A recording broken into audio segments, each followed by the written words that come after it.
सेप IAS में एक बार आप सभी का फिर से स्वागत है। इस वीडियो सीरीज में हम अभी चर्चा कर रहे हैं फिजियोग्राफिक डिविजन्स ऑफ बिहार। तो जिन्होंने भी ये जो है पार्ट 2 वीडियो है, तो जिन्होंने भी पार्ट 1 नहीं देखा है तो आप लोग पहले जाकर पार्ट 1 वीडियो को देख लीजिए, तो उससे आपको ये वाला वीडियो देखने में जो है चीज़ें ज़्यादा अच्छे तरीके से समझ में आएंगी। और जो पार्ट 1 इसका जो पार्ट 1 है वीडियो का, उसका लिंक आपको डिस्क्रिप्शन में और पिन कमेंट में दे दिया जाएगा, तो आप वहाँ से जाके चेक कर सकते हैं। तो चलिए शुरू करते हैं।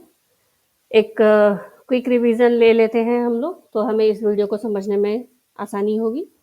पहले वाले वीडियो में जो है यहाँ तक चीज़ें आपको जो है शेयर की गई हैं। इस वाले वीडियो में हम लोग यहाँ पे साउथ बिहार प्लेन और सदर्न नैरो प्लेटू रीजन के बारे में चर्चा करेंगे। तो सबसे पहले एक बार फटाक से जान लेते हैं कि फिजियोग्राफिक डिविजन आखिर होता क्या है। फिजियोग्राफी अर्थात भू आकृति। तो भू आकृति से तात्पर्य होता है एक कोई भूभाग है ये, तो इसके जो सतह है, इस सतह पे कौन कौन सी संरचनाएं, जो प्राकृतिक और भौगोलिक संरचनाएं हैं वो विद्यमान है, जैसे पहाड़ है या नदियां है, या किस तरीके की यहाँ पे टेरेन है, किस तरीके की मृदा है, वनस्पति क्या है, यहाँ का जलवायु क्या है। तो इन सभी चीज़ों को जब हम सम्मिलित रूप से अध्ययन करते हैं तो उसको हम फिजियोग्राफी या फिर भू आकृति के रूप में जानते हैं। और बिहार का जो फिजियोग्राफिक रीजन्स है उसको 3 भागों में विभाजित किया गया है। शिवालिक श्रेणी हो गया, बिहार का मैदान हो गया और दक्षिण का पठार हो गया। और ये जो बिहार, जैसे ये वाला मान लीजिए ये एक बिहार का मैप है और ये गंगा नदी ऐसे गुजर रही है, तो बिहार का जो ये पूरा का पूरा क्षेत्र है ये बिहार का मैदान कहा जाता है। और गंगा नदी के जो उत्तर वाला क्षेत्र है ये गंगा का उत्तरी मैदान, और गंगा नदी के दक्षिण वाला जो क्षेत्र हो गया ये गंगा का दक्षिणी मैदान। तो ये जो गंगा नदी का उत्तरी मैदान है इसको भी फिर हम फर्दर 2 तरीके से जो है विभाजित करते हैं। एक तो हो गया हमारा ड्रेनेज सिस्टम के आधार पर और दूसरा हो गया हमारा रीजनल वेरिएशन के आधार पे। तो ड्रेनेज सिस्टम की चर्चा जो है हमने इसके पार्ट 1 वीडियो में कर ली है। अभी हम लोग यहाँ पे जो है रीजनल वेरिएशन के आधार पर देखेंगे कि उत्तरी बिहार का मैदान में हमें कहाँ पे कैसी चीज़ों की अवस्थिति जो है पाई जाती है। तो यहाँ पे आप मैप से समझ लीजिए कि ये उत्तरी बिहार का मैदान, ये वाला जो आप क्षेत्र देख रहे हैं ये उत्तरी बिहार का मैदान हो गया। और यहाँ पे जो है एक पूर्व से लेकर पश्चिम से लेकर पूर्व तक जो है एक पट्टी के रूप में हमें यहाँ पे ये भावर क्षेत्र दिख रहा है, ये जो शेडेड एरिया है। और गंडक नदी, ये हमारा गंडक नदी इधर से आ रही है, ये गंडक नदी हो गई और ये कोसी नदी हो गई। दोनों ही नदियां जो है नेपाल से हमारे यहाँ पे बिहार में प्रवेश करती है। तो गंडक नदी और कोसी नदी के बीच का जो ये आप शेडेड क्षेत्र देख रहे हैं, छायांकित क्षेत्र, इसको खादर रीजन कहते हैं, खादर क्षेत्र। तो चलिए अब डिटेल में जानते हैं कि क्या है चीजें। तो रीजनल वेरिएशन के आधार पर जो उत्तरी बिहार का मैदान है इसको हम 4 तरीकों में विभाजित करते हैं। भावर क्षेत्र हो गया जिसको तराई या फिर उपतराई क्षेत्र भी कहते हैं। बांगर क्षेत्र हो गया जो कि पुराना जलोढ़ का क्षेत्र होता है। खादर क्षेत्र हो गया जो कि नया जलोढ़ का क्षेत्र होता है। चौथे नंबर पे हो गया चौर और मन क्षेत्र। तो यहाँ पे कई सारे बच्चों को काफी ज्यादा कंफ्यूजन होता है कि बांगर क्या है, खादर क्या है या फिर भावर क्या है। तो यहाँ पे आपको कंफ्यूज नहीं होना है, बार बार आप जब रिपीट करेंगे चीज़ों को तो जो है वो आपको कंफ्यूजन नहीं होगा। और बहुत ज़्यादा आप प्रश्न बनाइए तो उससे भी जो है भ्रम की स्थिति जो होती है हमारी वो नहीं रहती है, बहुत कम हो जाती है। तो अब भावर क्षेत्र या फिर तराई या फिर उपतराई क्षेत्र, ये जो है शिवालिक क्षेत्र है। कल हमने देखा था वीडियो में कि ये वाला जो क्षेत्र है हमारा पश्चिमी चंपारण जिले में, यहाँ पे हमारा शिवालिक श्रेणी पाई जाती है जो कि हिमालय की सबसे नवीन श्रेणी है। तो इसके दक्षिण में जो है हमारा भावर क्षेत्र मिलता है, जो कि ये वाला शिवालिक देख रहे हैं उसके दक्षिण में ये हमारा भावर क्षेत्र मिलता है, जो कि 10 किलोमीटर की पट्टी के रूप में पश्चिम दिशा से लेकर पूर्व दिशा तक जो है वो विस्तृत है, जिसके अंतर्गत चंपारण जिले पड़ते हैं। पश्चिमी और पूर्वी चंपारण हो गया, सीतामढ़ी हो गया हमारा, मधुबनी हो गया, सुपौल, अररिया एंड किशनगंज। अब बांगर क्षेत्र देख लेते हैं। बांगर क्षेत्र जो है यह बिहार के उत्तर पश्चिम में पाया जाता है, यानी कि यहाँ पे इसकी स्थिति होती है बांगर क्षेत्र की। यह जो है पुराने जलोढ़ का क्षेत्र है। तो पुराने जलोढ़ का जो वो क्षेत्र होता है वो अपेक्षाकृत ऊंचा होता है, इसलिए ये जो है बाढ़ से, बहुत ज़्यादा बाढ़ यहाँ पे नहीं आती है, तो बाढ़ से ये अपेक्षाकृत रूप से सुरक्षित क्षेत्र माना जाता है। अब खादर क्षेत्र की चर्चा कर लेते हैं। तो खादर क्षेत्र जो है हमारा, वो गंडक नदी, यहाँ पे आप देख रहे हैं गंडक नदी यहाँ पे प्रवेश कर रही है और यहाँ पे कोसी नदी प्रवेश कर रही है। तो गंडक और कोसी नदी के बीच का जो ये क्षेत्र है, इसको खादर क्षेत्र कहा जाता है। ये नए जलोढ़ का क्षेत्र है, और चूंकि ये नए जलोढ़ का क्षेत्र है, इसीलिए ये प्रतिवर्ष बाढ़ से जो है बहुत ही बुरी तरीके से प्रभावित होता है। और वैसे भी आप सभी जानते ही होंगे कि कोसी नदी को जो है बिहार का शोक माना जाता है, और ये अपना जो मार्ग है उसको बदलने के लिए कुख्यात है। और ये अपना मार्ग जो है वो पश्चिम की दिशा में, यानी कि यहाँ से जैसे कोसी नदी अगर इधर एंटर कर रही है, तो इधर से वो इधर पश्चिम दिशा में ये जो है शिफ्ट हो रही है। अब चौर और मन क्षेत्र देख लेते हैं। चौर और मन जो होता है वो फ्रेश वाटर और जो प्राकृतिक जल है और मीठा जो जल है उसका स्रोत होता है। तो चौर क्षेत्र ऐसे क्षेत्र होते हैं जो काफ़ी नीचे होते हैं, अपेक्षाकृत रूप से बहुत ही निचला क्षेत्र होता है। और ये जो होता है बारिश के मौसम में पानी से भर जाते हैं। और जो मन क्षेत्र होते हैं वो बेसिकली गोखुर झील होता है। तो गोखुर आपने ये देखा होगा कि जैसे ऐसे नदी अपने मार्ग में विषर्भ बनाते हुए चल रही है, तो क्या होता है, जब नदी अपने साथ बहुत सारा सिल्ट और गाद, बालू, बजरी इत्यादि लेकर आती है, तो धीरे धीरे ये सब इधर ऐसे जमा होने लगता है। और जमा होते होते क्या होता है कि नदी का कुछ जो थोड़ा सा क्षेत्र है, भाग है, वो गोखुर झील या फिर छाड़न झील के रूप में छूट जाता है। तो ये वाला जो क्षेत्र है नदी का, इसको गोखुर या फिर छाड़न झील कहते हैं। तो ऐसे ही क्षेत्र को जो है मन क्षेत्र कहते हैं। तो पश्चिमी चंपारण में जो है वो लखनी चौर, पिपरा मन, सरैया मन और सिमरी मन, ये काफ़ी प्रसिद्ध है। तो इनको आपका नाम ध्यान रखना है कि लखनी चौर जो है वो कहाँ पे मिलता है, या फिर पिपरा मन, सरैया मन, सिमरी मन जो है वो किन क्षेत्रों में पाया जाता है। तो इनकी स्थिति जो है वो पश्चिमी चंपारण जिले में है। वहीं हम पूर्वी चंपारण में देख लेते हैं। तो पूर्वी चंपारण में हमें सुंदरपुर चौर एंड बहादुरपुर चौर मिलता है, और तेतरिया मन और माधोपुर मन जो है पूर्वी चंपारण जिले में हमें इसकी स्थिति देखने को मिलती है। अब हम लोग दक्षिण बिहार मैदान की बात कर लेते हैं। दक्षिण बिहार को मैदान को ही दक्षिणी गंगा का मैदान भी कहा जाता है। इसकी अवस्थिति आप यहाँ पे देख पा रहे हैं। ये जो पूरा का पूरा क्षेत्र है ये दक्षिणी बिहार का मैदान है।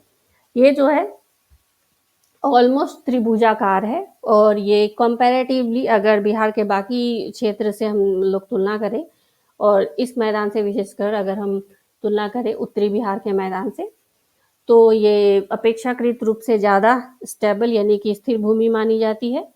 और उत्तरी बिहार के मैदान से अगर इसकी हम आकार में तुलना करें तो ये आकार में छोटा है। इसका जो ढाल है वो गंगा नदी की ओर है, यानी कि इधर से, यहाँ से इधर गंगा नदी की ओर।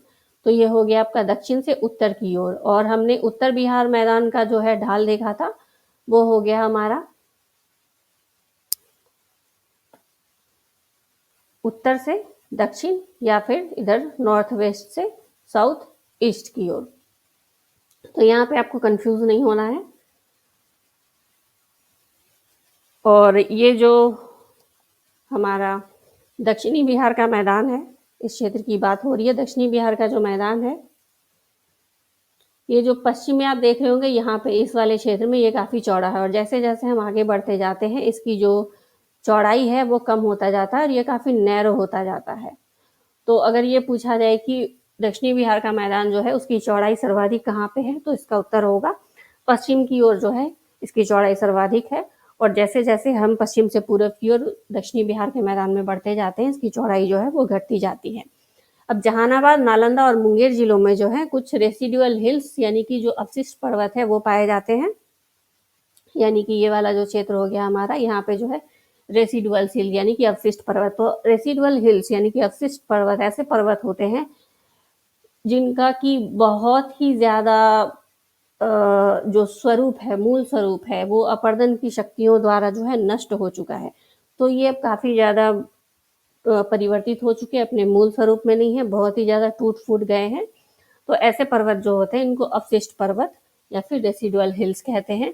जैसा कि आपने अरावली का सुना होगा, काफ़ी बार आप लोगों ने पढ़ा भी होगा कि भारत का एक बहुत ही फेमस उदाहरण है। अगर अवशिष्ट पर्वत की बात करें तो सबसे पहले हम अरावली पर्वत का ही नाम लेते हैं। तो अब ये देख लेते हैं कि दक्षिण बिहार मैदान जो है वो कौन सी नदियों के योगदान से बना है। तो इसमें हमारा यहाँ पे आप देख रहे हैं ये कर्मनासा हो गया, सोन नदी, पुनपुन, फल्गु, इधर हो गया हमारा किऊल और इधर अजय नदी। इसके अलावा हमारे यहाँ पे पैमार, हरोहर और मान नदी भी जो है, ये सारी नदियाँ अपने साथ जो है, ये जो आप पठारी क्षेत्र देख रहे हैं, यहाँ से अपने साथ भर-भर के जलोढ़ लेकर आती है और यहाँ पे मैदान का निर्माण करती है। इस क्षेत्र में जो है हमें दक्षिणी बिहार मैदान क्षेत्र में बहुत सारी छोटी-छोटी पहाड़ियाँ भी देखने को मिलती हैं, जैसे बराबर की पहाड़ी, रामशिला, राजगीर, गया की पहाड़ी, गिरियक पहाड़ी, जेठियन पहाड़ी, खड़गपुर की पहाड़ी, जमालपुर, शेखपुरा इत्यादि। ये सारी पहाड़ियों के नाम है। आपको ध्यान रखना है कि ये सारी पहाड़ियाँ जो है दक्षिणी बिहार मैदान क्षेत्र में पाई जाती हैं। ये यहाँ पे अब हम लोग ये देखेंगे दक्षिणी बिहार मैदान का फर्दर जो हम लोग किस तरीके से विभाजित कर रहे हैं। तो पश्चिम से पूर्व दिशा में हम लोग देखें तो यहाँ पे हमें कैमूर क्षेत्र में जो है शाहाबाद प्लेन दिख रहा है। पटना और उसके चतुर्दिक क्षेत्र में हमें मगध या फिर मध्य बिहार का मैदान, उसके बाद हमें पटना से मोकामा के क्षेत्र में ताल क्षेत्र मिलता है, फिर हमें किऊल का मैदान मिलता है और फिर हमें सबसे पूर्वी क्षेत्र में चंदन का मैदान देखने को मिलता है। अब इसके बारे में हम लोग विस्तृत रूप से देख लेते हैं। शाहाबाद प्लेन की अगर हम लोग चर्चा करें तो ये दक्षिणी बिहार मैदान का इस मैदान में सबसे पश्चिम में अवस्थिति पाई जाती है और ये जो है कैमूर, बक्सर और भोजपुर जिलों को कवर करता है और इसकी रचना में जो है गंगा, सोन और कर्मनाशा नदी का जो योगदान है, यहाँ पे आप देख पा रहे हैं।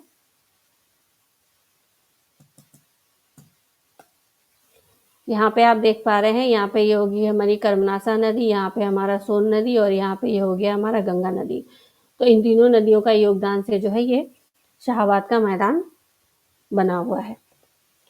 अब इसकी हम सीमाएं देख लेते हैं। तो उत्तर में यहाँ पे आपको ये स्पष्ट रूप से दिख पा रहा होगा कि उत्तर में इसकी सीमा जो है गंगा नदी बनाती है। दक्षिण में इसकी सीमा जो है यहाँ पे कैमूर का पठार और पूर्वी दिशा में इसकी सीमा जो है सोन नदी बनाती है और पश्चिम में इसकी दिशा जो है कर्मनाशा नदी से बनती है। अब हम लोग चर्चा कर लेते हैं मगध या फिर सेंट्रल साउथ बिहार प्लेन की। तो ये जो है ये भी त्रिभुजाकार यानी कि ट्रायंगुलर शेप्ड में पाया जाता है। यहाँ पे जो है गंगा, सोन, पुनपुन, फल्गु आदि नदियों के द्वारा जो है इसका रचना हुआ है और यह मुख्य रूप से पटना, जहानाबाद, नालंदा, नवादा, गया और औरंगाबाद जिलों में इसका विस्तार जो है वो पाया जाता है। इसके बारे में ये है कि इसकी चौहद्दी जो है दक्षिण में जो है इसकी चौहद्दी जो है वो बहुत ज़्यादा स्पष्ट नहीं है। फिर भी माना जाता है कि ये जो दक्षिण का पठार है यहाँ तक ये इसकी जो है सीमा बनाती है। लेकिन प्रश्न में अगर कभी आपको स्टेटमेंट के रूप में पूछ दिया जाता है कि कौन सा दक्षिण बिहार का कौन सा ऐसा मैदान है जिसकी जो दक्षिण की सीमा है वो बहुत ज़्यादा स्पष्ट नहीं है, तो उसका उत्तर होगा कि मगध का मैदान या फिर सेंट्रल साउथ बिहार का मैदान। उत्तर में आप देख पा रहे हैं कि इसकी सीमा जो गंगा नदी बना रही है। इसके पूर्व में हो गया हमारा ये ताल वाला क्षेत्र और पश्चिम में आपको दिख रहा है कि ये सोन नदी इसकी सीमा बना रही है। अब ताल क्षेत्र की बात कर लेते हैं। यहाँ पे हम लोग यहाँ पे पहुंच गए ताल क्षेत्र की। तो यह 25 किलोमीटर का जो है एक चौड़ा पट्टी के रूप में जो पटना से मोकामा तक इसका विस्तार पाया जाता है। इसके अलावा जो यह है मुख्य रूप से पटना, शेखपुरा जिलों को जो है ये कवर करता है और इस क्षेत्र में जो है पुनपुन, पैमार, फल्गु नदियां जो है गंगा नदी से जो है मिलती हैं और ये जो है एक ताल क्षेत्र हमने अभी देखा ही था कि जो एक लो लाइंग एरिया होता है यानी कि काफ़ी निचला क्षेत्र होता है जो कि मानसून के समय में बारिश के पानी से भर जाता है। और इस क्षेत्र में ये एक बहुत ही इम्पॉर्टेंट पॉइंट है, इस चीज़ को आपको एकदम बिल्कुल दिमाग में छाप लेना है कि रिवर फल्गु जो है, फल्गु नदी जो है इस ताल क्षेत्र में यहाँ पे ये गायब हो जाती है, एक्सटिंक्ट हो जाती है और मोकामा ताल को जो है सिकनेस ऑफ बिहार के नाम से जाना जाता है। तो ये दोनों ही फैक्ट जो है आपका काफ़ी इम्पोर्टेंट हो जाता है। इन दोनों को आपको अच्छे से दिमाग में फिट कर लेना है कि ताल क्षेत्र में जो है ये ताल क्षेत्र में जो है फल्गु नदी गायब हो जाती है और मोकामा ताल को सिकनेस ऑफ बिहार के नाम से जाना जाता है। अब हम लोग क्यूल प्लेन की चर्चा कर लेते हैं। क्यूल का मैदान ये वाला, इसकी उत्तरी सीमा भी गंगा नदी से बनती है और यहाँ पे जो है दक्षिणी सीमा में जो पठार है उसका नाम है चकाई पठार। पूर्व दिशा में आपको देखने को मिल रहा होगा कि चंदन का मैदान है यहाँ पे और पश्चिम दिशा में आपको दिख रहा है कि मोकामा ताल है। और यहाँ पे इसी क्षेत्र में हमें क्यूल के मैदान में ही हमें जो है खड़गपुर की पहाड़ियाँ देखने को मिलती है। तो खड़गपुर पहाड़ियों के बारे में यहाँ पे ये है कि ये जो है क्यूल नदी और मन नदी के बीच में एक जल विभाजक यानी कि वाटरशेड के रूप में कार्य करता है। तो वाटरशेड या जल विभाजक क्या होता है? एक ऐसा ऊंचा क्षेत्र होता है जो दो नदियों के जल को जो है बांट देता है। अब इधर से अगर एक नदी आ रही है तो उसका जल इधर जाएगा और इधर से एक नदी आ रही है तो उसका जल इधर जाएगा इन क्षेत्रों में। तो ये जो यहाँ पे ये हो गया हमारा खड़गपुर की पहाड़ी और ये क्यूल मैदान क्षेत्र में पाई जाती है और ये जो है क्यूल और मान नदी के बीच में एक जल विभाजक के रूप में कार्य करती है। अब हमारा अंतिम हो गया यहाँ पे दक्षिण बिहार मैदान में चंदन प्लेन, जो कि सबसे पूर्वी क्षेत्र में पाया जाता है। इसकी हम ये सीमा देख लेते हैं। सबसे उत्तर में हमें दिख रहा है गंगा नदी। उसके बाद हमें दक्षिण में यहाँ पे देवघर की स्थिति पाई जाती है, पूर्व दिशा में गोड्डा की स्थिति पाई जाती है और पश्चिम में जमुई की स्थिति पाई जाती है। और चंदन मैदान जो है ये संपूर्ण साउथ बिहार मैदान का 10% भाग है। और चंदन मैदान जो है ये चंदन नदी के द्वारा इसकी रचना की गई है, जो कि दिघरिया पहाड़ी, जो कि राजमल पहाड़ी का एक भाग है। तो उसी से ये जो है चंदन मैदान जो है बना है और यह भागलपुर और बांका जिलों को कवर करता है। यहाँ पे आप देख पा रहे हैं कि ये भागलपुर और बांका जिले में चंदन मैदान की अवस्थिति पाई जाती है। अब हम लोग जो है दक्षिण का पठार सदर्न नैरो प्लेटू इसकी चर्चा कर लेते हैं। यहाँ पे आप मैप में देख पा रहे हैं कि ये जो शेडेड क्षेत्र है ये हो गया हमारा दक्षिण का पठार। ये बेसिकली जो है छोटा नागपुर पठार जो है उसका ही हिस्सा है। तो ये बिहार, अगर संपूर्ण बिहार में हम लोग स्थिति देखें तो संपूर्ण बिहार में जो है ये वाला जो क्षेत्र है ये सबसे ज़्यादा कठोर और प्राचीन चट्टानों से बना है और ये सबसे स्टेबल यानी कि स्थिर क्षेत्र है। और यहाँ पे जो है मुख्य रूप से इसकी रचना, इस पठारी क्षेत्र की रचना नीस, सिस्ट, ग्रेनाइट आदि चट्टानों से हुई है। और यह कैमूर से, यहाँ पे हम जानते हैं कैमूर जिला है और यहाँ पे हमारा बांका जिला हो गया। तो कैमूर से बांका तक ये आपको दिख रहा है मैप में कि एक पतली सी पट्टी के रूप में इसकी अवस्थिति जो है वो पाई जाती है। और छोटा नागपुर प्लेटू जो है वो पेनिनसुलर प्लेटू, जो भारत का पेनिनसुलर प्लेटू है, प्रायद्वीपीय पठार, उसका ही हिस्सा है। तो जैसे ये अब ये भारत का जो है प्रायद्वीपीय पठार की यहाँ पे स्थिति हो गई और यहाँ पे आपका छोटा नागपुर पठार की स्थिति हो गई और यहाँ पे आपका ये बिहार का जो दक्षिणी पठार वाला क्षेत्र है वो। तो ये जो छोटा नागपुर पठार है ये इसी प्रायद्वीपीय पठार का हिस्सा है। अब आपके मन में सवाल उठना चाहिए कि प्रायद्वीप आखिर होता क्या है? तो प्रायद्वीप ऐसा क्षेत्र होता है जो अधिकांशतः जो है जल में डूबा रहता है, लेकिन इसका कोई एक भाग जो होता है वो मुख्य भूमि से जुड़ा हुआ होता है। तो ऐसे ही भूखंड को हम प्रायद्वीप कहते हैं। तो प्रायद्वीप जो है वो द्वीप नहीं है, आइलैंड नहीं है, यहाँ पे आपको कंफ्यूज नहीं होना है। आइलैंड जो होता है चारों तरफ से जो है जल क्षेत्र से घिरा होता है, लेकिन प्रायद्वीप जो है मोस्टली सारे तरफ से जल क्षेत्र से घिरा होता है, लेकिन एक हिस्सा जो है उसका वो मुख्य भूमि से जुड़ा रहता है। तो ये प्रायद्वीप हो गया, इसमें आपको यहाँ पे कंफ्यूज बिल्कुल नहीं होना है। तो जो दक्षिण का पठारी क्षेत्र है उसको हम फिर फर्दर जो है 5 अलग अलग भागों में विभाजित करते हैं, जिसमें हमारा हो गया कैमूर या फिर रोहतास का पठारी क्षेत्र, गया का पहाड़ी क्षेत्र, नवादा पहाड़ी क्षेत्र, राजगीर पहाड़ी क्षेत्र और मुंगेर का पहाड़ी क्षेत्र। कैमूर या फिर रोहतास का जो पठारी क्षेत्र है, यह बिहार का जो है सबसे पुराना भूआकृतिक क्षेत्र माना जाता है। यह जो है विंध्यन श्रेणी जो है, जो कि मध्य भारत में जिसकी स्थिति पाई जाती है, उसका ही यह भाग है। और इसका जो सबसे ऊंची चोटी है कैमूर पठार की, उसका नाम है रोहतासगढ़ और उसकी ऊंचाई है 495 मीटर। गया पहाड़ी क्षेत्र जो है, यह मुख्य रूप से औरंगाबाद, गया और नवादा जिलों में विस्तृत है। यहाँ पे गया पहाड़ी क्षेत्र, और यहाँ पे आप देख पा रहे हैं कैमूर और रोहतास का पठार। यहाँ पे कुछ इंपॉर्टेंट फैक्ट्स है जो पीटी पॉइंट ऑफ व्यू से आपके लिए बहुत इंपॉर्टेंट हो जाता है कि गया टाउन में जो है वो किंग ऑफ हिल्स जो है वो गया टाउन में अवस्थित है। और इसके अलावा गया में जो है प्रेतशिला पहाड़ी, रामशिला पहाड़ी, बराबर हिल, ब्रह्मयोनी पहाड़ी और कटरी हिल, ये सारी जो पहाड़ियां हैं गया सिटी के जो है चारों ओर इसको घेरे हुए हैं।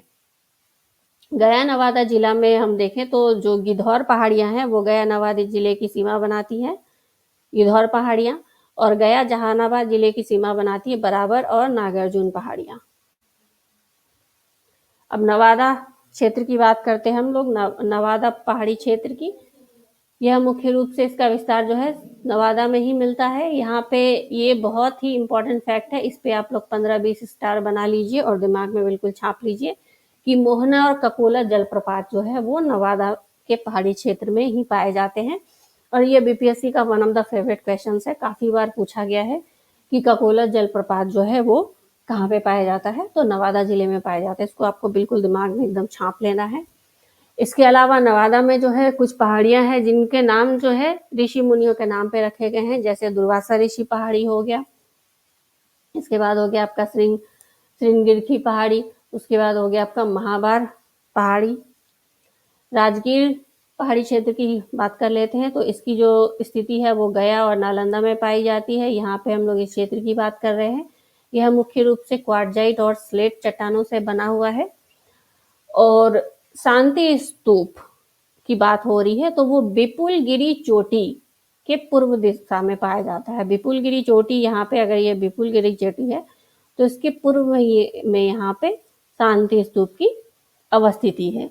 इसके अलावा राजगीर जो पहाड़ी क्षेत्र है, यहाँ पे हमें कुछ अन्य महत्वपूर्ण पहाड़ियां देखने को मिलती है, जैसे हो गया वैभवगिरी, विपुलगिरी, रत्नागिरी, उदयगिरी, सोनगिरी, पीर पहाड़ी, इसका एक और नाम बिहार शरीफ भी है।